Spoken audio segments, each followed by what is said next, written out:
You know, there was a book that came out a few years ago called Freakonomics, and I don't know if you read that, but the author actually bashed real estate agents by insinuating that they were somehow unethical because they got more money for their properties than regular sellers did.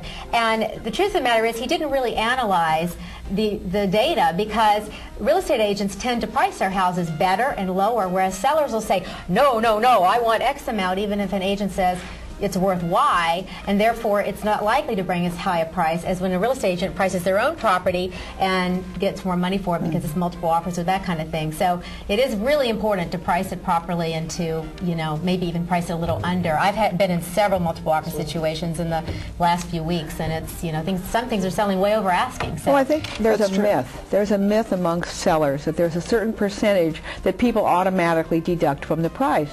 And it's very difficult to try and convince someone, listen, you're not going to leave any money on the table. And it's really tough because they think, oh yes, you want to make a very quick sale. No, I don't. I want to get you the very best price that I can for you, because you're going to be my client hopefully 10 years from now. I want you to be happy. Absolutely. And I want to be honest with you. So, you know, that's a myth. The buyers are driving this market. Absolutely. Well, they drive all markets. I mean, the buyer is going to determine the value of the seller's home. And it's taken a while. The buyers have been sitting back because of this, you know, the way that the media has promoting the bubble, the bubble's going to burst.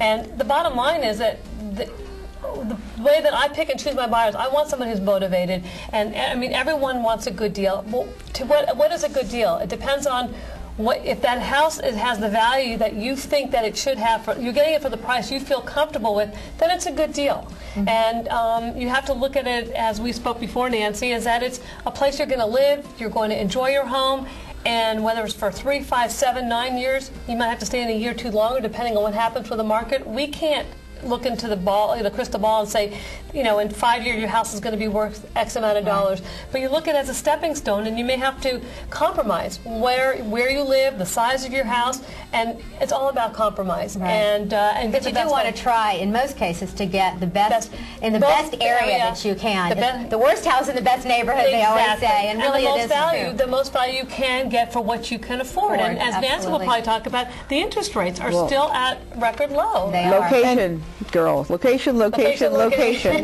Value, yeah, go ahead. Value is, I'm sorry. You go ahead. Value is what a willing buyer is willing to pay, and a willing seller is willing to sell for. Absolutely. And there too is a myth. That's really the value. No matter what your comps are saying, the comps are a fabulous thing for us who are in the market. We're there every day. We see houses every day.